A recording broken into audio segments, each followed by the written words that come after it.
Israel itu hidup matinya Amerika di Timur Tengah. Kalau Israel jatuh, kolaps, Israel itu kalah ya dalam pertarungan Timur Tengah, berarti kan kredibilitas Amerika Serikat di Timur Tengah udah kolaps juga dong, jatuh juga. Karena satu-satunya aliansi kuatnya Amerika Serikat di Timur Tengah itu kan Israel. Makanya kemarin beberapa hari lalu Amerika Serikat mengirim amunisi militer dan persenjataan 6.500 ton ke Israel. Widih, mau perang lagi? Ini persiapan perang lagi.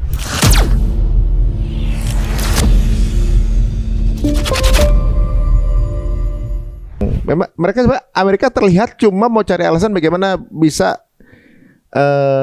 keluar dari peperangan dengan kepala tegak ya. Dengan seolah-olah tidak kalah. Gitu aja ya? Itu aja. Dan Pakistan udah ngomong gitu ke Iran.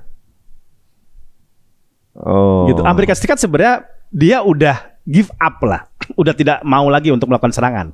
Mau damai ya. Tetapi dia butuh alasan untuk keluar dengan kepala tegak. Iya, biar bisa diklaim kemenangan. Bisa diklaim kemenangan. Mereka ini apa nyangka orang-orang nggak punya sosmed kali ya? Saya komen tuh di beberapa komentarnya si Trump itu, gitu. Apa dia ngeklaim dia udah habis udah menang ini. Saya tuh komen, ini orang nyangka kita tuh nggak tahu berita aslinya gitu. Iya, karena kan si Trump ini kan narcissistic personality disorder, NPD. NPD, tapi kan kayaknya masih banyak pendukung yang percaya sama omongan Trump doang gitu, nggak mau lihat yang lain gitu kan. Orang-orang MAGA. Orang MAGA. Sekarang diplesetin tuh MAGA jadi MIGA. Make Iran Great Again gara-gara Trump. Iya. Tadi Make Israel Great Again bagaimana? Itu udah Make Iran Great Again. Nah, sekarang kalau ngomongin regime change, kemungkinan yang change itu dia sendiri kayaknya. Dia sendiri yang akan dirubah. Ini kemungkinan terbesar ya kan. Nah, kalau terjadi kesepakatan, maka Amerika akan angkat kaki dan ini adalah opsi terbaik buat Amerika. Gitu. Tapi memang kondisi Hormuz akan berbeda ya. Akan berbeda. Ada pajaknya. Akan ada pajaknya. Nah, itu yang kemudian blundernya si Trump. Tadinya dia apa-apa. udah dikritik abis-abisan sama Amerika. Gara-gara lu sekarang tuh ada sanksi, ada tarif dari Iran. Soalnya sebelumnya nggak ada tarif sama sekali. Jadi dia ngerusak tatanan yang udah bagus gitu kan. Dia ngerusak tatanan global yang ada. Terus apa kalau menurut NATO ya, NATO Eropa ada tanggapan nggak sih? Ya NATO kan terakhir kontra sama Jerman itu, kanselir Jerman, yang dia mengkritik tindakan Donald Trump di Hormuz, yang ingin melakukan eskalasi. Udah kontra sama Jerman tuh udah konflik sekarang. Padahal bisa dibilang dulu satu-satu sekutu yang masih tersisa yang masih pro sama dia kan itu Jerman. Tapi sekarang Jerman ternyata udah kontra juga sama tindakan-tindakan Trump yang dinilai sepihak. Ya sekarang seolah-olah kan Trump minta bantuan ke NATO ya gitu ibaratnya. Gua nih ngebukain buat lu semua kan gitu kan. Yang orang-orang bilang lu mah lu bikin sesuatu konflik yang tanpa persetujuan kita. Iya. Kita suruh nyebokin tuh lah gitu kan. Sebelum perang juga kita baik-baik aja ini gitu kan. Nah, sekarang kondisinya memang dia lagi dibenci oleh dunia ekonomi dunia bahkan ya. Di dunia ekonomi dunia gitu. Lagi membenci. Tinggal dua orang ini aja sih Bang Trump sama si Netanyahu ini nih gitu kan. Tapi sejauh ini dengan adanya kondisi ini, apakah serangan Israel ke Lebanon berkurang? Masih eskalasi. Masih tambah panas bahkan. Sekarang konflik antara Israel dan Hizbullah kembali panas sekarang. Malah panas gitu. Karena kan masalahnya Hizbullah itu tidak diajak kesepakatan gencatan senjata. Dia tidak termasuk pihak yang di dalam kesepakatan gencatan senjata dengan Lebanon.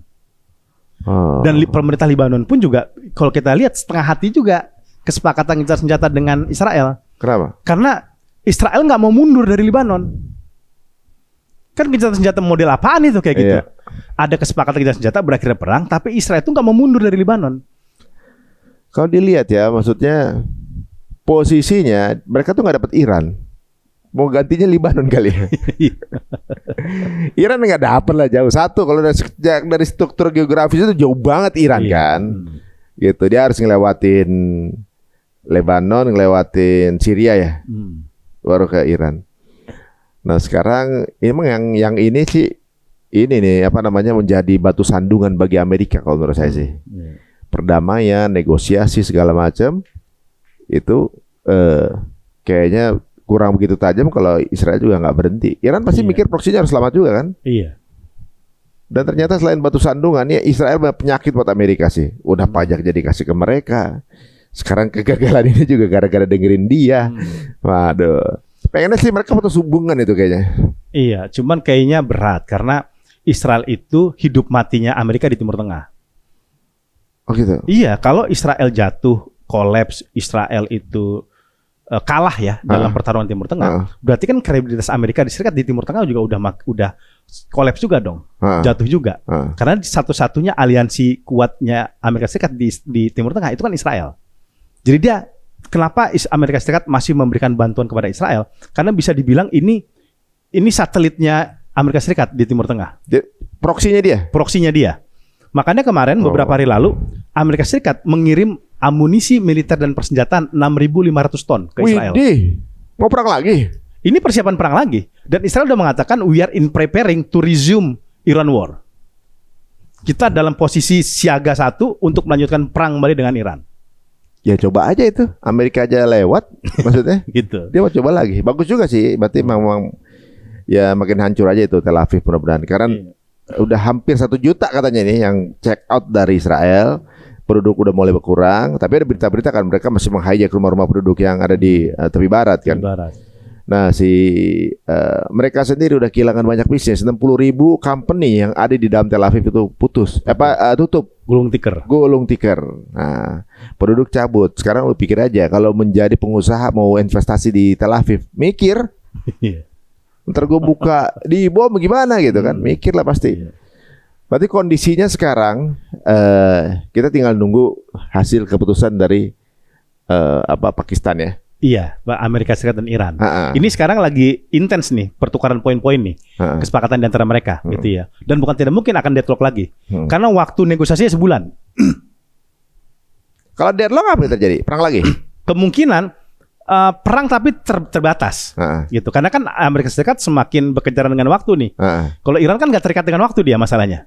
Dia tinggal di situ? Ya tinggal di situ, dia nggak ada pemilu juga ya kan. Dan dia kan sistemnya tadi ya sistem Iran, sistem Syiahnya itu. Dan nggak ada pemilu seperti di Amerika Serikat kayak gitu ya. Nah masalah Amerika Serikat itu terbentur dengan waktu dia. Dia nggak punya banyak waktu banyak.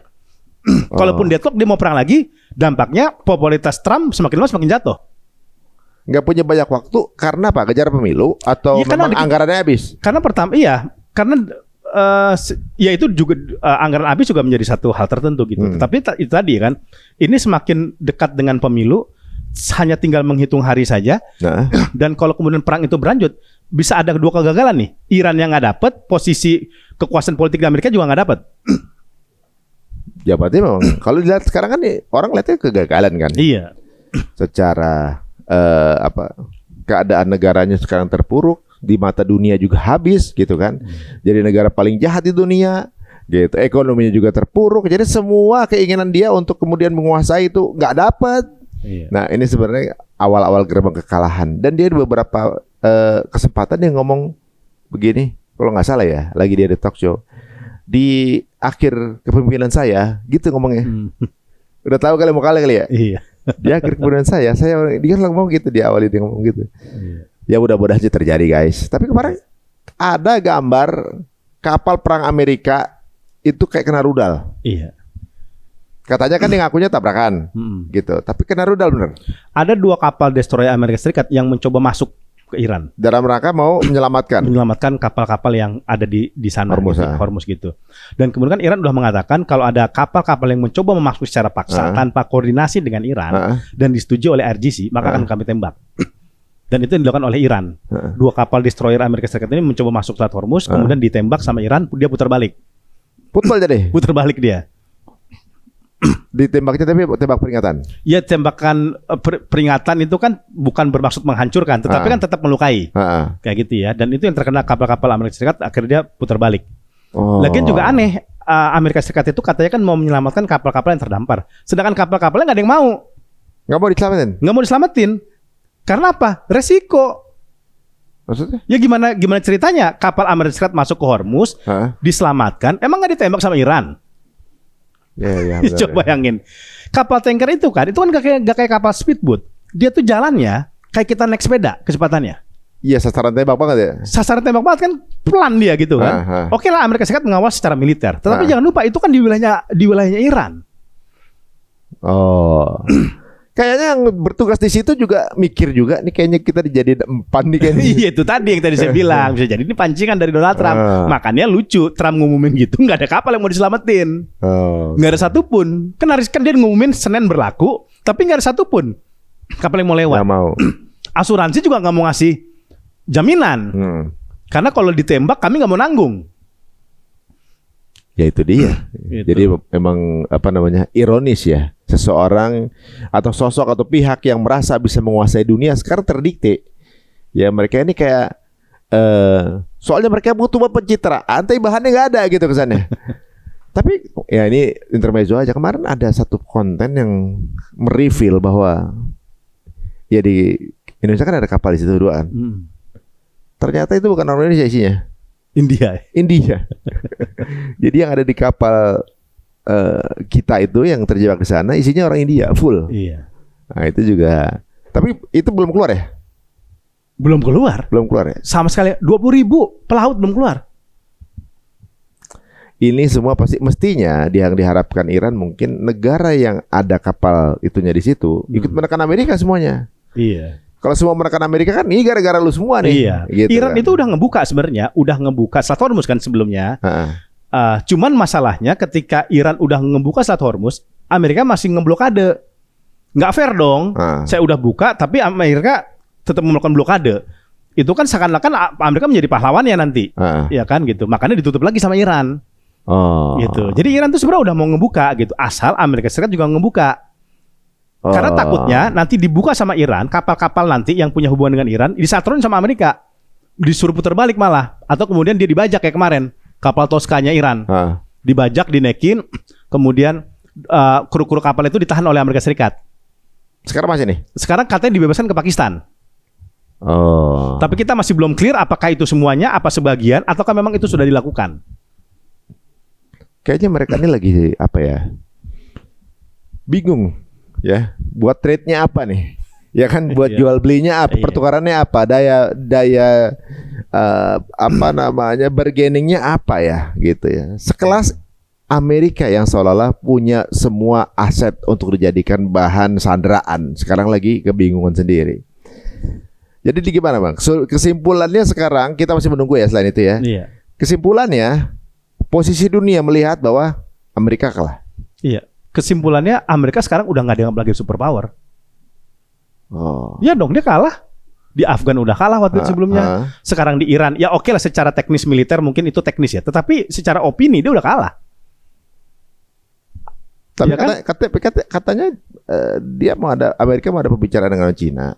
Siapa tahu cari dukungan. Iya, itu kan minta kepada Cina. Udah nih temen lu Iran bisa nggak udah? Minta untuk bujuk. Bisa untuk bujuk Iran. Makanya Iran potong kompas, Arakci itu ketemu Wangi kemarin sebelum pertemuan Trump untuk memperkuat soliditas dukungan Cina kepada Iran. Untuk memastikan Cina itu tetap memberikan dukungan kepada Iran. Karena pasti kan dibujuk nih sama Amerika. Bro, lu lepas dukungan sama Iran, nanti sanksi-sanksi yang gua terapin, gua cabut. Ya isinya orang-orang pragmatis sih. Kan? Jadi nggak ada kesetiaan di sana sih. Iya. Mana lebih menguntungkan aja nih. Betul. Nah ini makin menarik guys. Makin level dramanya makin tinggi. Karena kalau di sisi banyak yang bilang bahwa penyerangan kepada Iran tujuan utamanya adalah membidik Cina. Karena pintu masuknya gitu kan. Iya. Tapi sekarang sama Iran deadlock, akhirnya dia ngebujuk Cina. Emang dah butuhnya cuma buat pencitraan seperti apa doang gitu ya. Kemarin saya ke Taiwan itu baru tahu Taiwan itu ternyata kan bukan bagian dari Cina, tapi dibujuk untuk Amerika untuk nggak menjadi bagian Cina karena Taiwan adalah memiliki aset microchip di dunia dari dia. Semikonduktor di dia gitu ya. Mungkin mereka bayangin kalau itu chip sama semikonduktor udah dipegang sama Cina, kayak apa kuatnya? Makanya. Nah, itu dia. Kira-kira kalau tentang pemilu kalah, Donald Trump siapa kandidat terkuat? Iya. Rubio? Nggak juga kan ya? Orang bilang jangan Rubio nih yang gantiin. Ini nggak ada sosok lain. Iya. Ini kan pemilu Kongres ya, artinya ini nggak mengubah presiden, tapi mengubah tatanan DPR-nya. Jadi diisi sama Demokrat gitu. Iya. Kalau kali kalah, kemudian Demokrat akan naik. Tapi presiden masih Trump. Masih Trump. Tapi kan ini berarti tinggal sejengkal lagi dong untuk 2 tahun pemilu berikutnya. Bukan tidak mungkin Trump akan kalah. Ya kan nggak ada dukungan lagi. Iya, kan? Republik akan kalah ya. Nah kan akan naik, yang naik kan pasti kan faksi Demokrat. Itu jangka panjangnya. Jangka pendeknya berbagai macam ajuan anggaran militer, ajuan anggaran perang, ajuan anggaran kebijakan Trump itu kan pasti akan dipotong sama partai. Nggak semudah dulu lagi kan? Nggak semudah dulu lagi, gitu. Tapi walaupun gue kita juga kan, mereka tuh pihak-pihak yang punya agenda yang sama dengan Zionis, benar, sama aja gitu. Mau siapapun yang menang juga gitu ya. Dulu kan genosida Gaza yang dukung Biden juga. Iya. Intinya sih sebenarnya agendanya sama, cuma siapa yang megang proyek kan gitu kan. Ya, tapi kalau misalnya 36% akhirnya kepilih cuma 30%, berarti maksudnya Republik itu cuma 36% gitu di situ. Iya, jadi gini, itu approval rating untuk Trump sebagai presiden. Kan suka dibikin survei-survei bukan DPR-nya segitu. Bukan DPR-nya segitu. Okay. Kalau DPR kan secara mayoritas itu masih Republik. Ya mungkin dia berkurang, cuman mungkin ya bisa jadi 40% berkurang atau berapa gitu ya. Tapi itu lebih kepada mengukur tentang popularitas Trump itu sendiri atau dukungan masyarakat. Itu udah jatuh. Padahal dulu sebelum pas dia naik periode pertama itu kan 50% lah, sekitar itulah ya. 47 sampai 50. Tetapi sekarang udah 36. Berarti kan terjun bebas tuh. 14%. Gitu. Dan sekarang udah dari geopolitik yang sekarang lagi sibuk sendiri, ada yang terjadi di belakang nih. Kayak semacam Gaza, ini kan sedang mencoba diselamatkan oleh teman-teman dari Sumut Flotilla. Iya. Ini kabarnya gimana Tagir Bang? Iya, sekarang kan Sumut Flotilla ada dua ya, Tiago Aliva dan satu lagi yang kemudian yang ketua Palestina itu ya? Iya, yang itu kemudian ditahan oleh penjajah. Tapi ini menariknya, kita lihat ya, itu Israel sampai jemput bola loh ke Pulau Kreta Yunani. 600 mil dari jalur Gaza. Kan ditangkapnya di situ. Ditangkapnya, dicegatnya di situ. Kemarin-kemarin kan sudah sampai 40 mil mendekat ke jalur Gaza. Itu udah dekat banget tuh. Nah, Israel itu belajar. Dia kalau semakin lama semakin dekat, opininya semakin kuat nih GSF ini. Gitu ya. Kalau kemudian hampir menembus blokade Gaza. Makanya jemput bola sampai ke Yunani dia dicegatnya. Kayak gitu. Agar opininya nggak besar dulu. Ya, opininya tidak membesar sampai kemudian mendekat ke Gaza. Kedua, Israel memanfaatkan perang Amerika Serikat ke Iran, kan banyak orang sekarang mulai beralih ke sana nih. Kemudian untuk melakukan serangan kepada GSF. Ya kan gitu. Makanya kan secara opini publik kan mungkin rame tetap, cuman kan tidak begitu besar gitu opini publiknya gitu. Jadi Israel ini sangat memanfaatkan atensi orang perang Amerika Serikat kepada Iran untuk melakukan counter terhadap GSF. Iya, sekarang yang ditawan kan ada dua ya, Tiago dengan yang dari Palestina, orang Spanyol kan waktu itu kan. Tapi kemudian pihak negaranya ada ini nggak sih, berusaha untuk membebaskan nggak sih Brazil dan Spanyol? Iya, yang terbaru kan Lula ya, Presiden Brazil Lula kan menyuruhkan untuk pembebasan Tiago Avila. Seperti itu. Tapi kan problemnya hubungan Brazil sama Israel ini kan nggak begitu bagus. Lula kan dianggap bloknya Venezuela, ya bloknya Kuba, ya presiden berbasis left lah, berbasis kiri ya. Yang itu kemudian seruan-seruan disampaikan oleh Brazil itu makanya tidak banyak direspon oleh Israel kayak gitu. Karena memang Brazil secara negara standing point-nya itu cukup memberikan dukungan kepada Palestina dan kontra terhadap Israel. Berbeda dengan Argentina. Argentina kan jelas-jelas dukung Israel ya kan, mendukung Israel kayak gitu. Nah, Spanyol juga gitu dong. Iya, Spanyol juga sama, kan juga udah nyuruhkan tuh. Ya kan perdana menterinya Spanyol yang keras, yang dukungan sama Palestina tuh kuat banget ya kan. Dan dia ngeritik Israel itu begitu sangat kuat. Itu juga sama. Udah disuarakan oleh negara-negara tersebut agar kemudian tadi yang dua orang ini, saudara-saudara kita ini itu kemudian dibebaskan. Tapi emang Tiago Avila ini memang luar biasa ya. Ini orang kadang kita malu ya. Ini orang non muslim ya.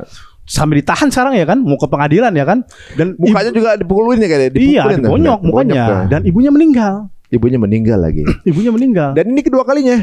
Ini dua kalinya. Dua kalinya ya.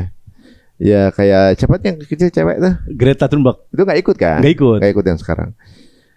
Ini membuktikan guys, ini udah masuk ke dalam isu humanity dunia. Jadi kalau teman-teman yang ya mungkin ini nggak mesti harus muslim sih gitu ya.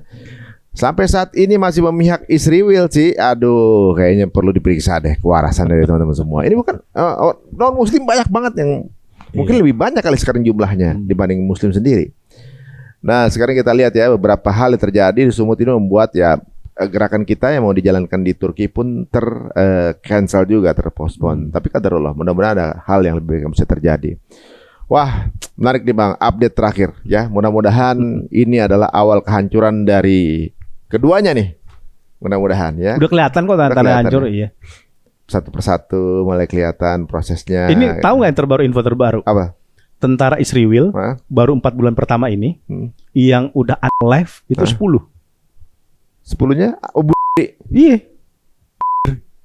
Padahal 2025 sebulan ini yang tercatat nih, kita kan nggak tahu yang diumpetin berapa banyak, pasti lebih banyak ya kan. Oke lah, kita yang garis aman yang tercatat itu 22, 2 tahun 2025, 1 tahun. Sekarang baru 4 bulan udah 10. Padahal perang itu kan udah mulai menurun loh. Ya. Ya, lucu kan. Harusnya perang mereka kan unalive ya kan. Harusnya kan ketika tensi lagi tinggi, tapi ini justru lagi menurun, dia bundir. Bengong-bengong bundir 10 orang. Bengong bundir gitu. Ya. Dan ini menarik ya, fakta-fakta terjadi karena layanan kesehatan mentalnya juga udah kewalahan. Ini orang pada gila semua nih. Pada gila semua.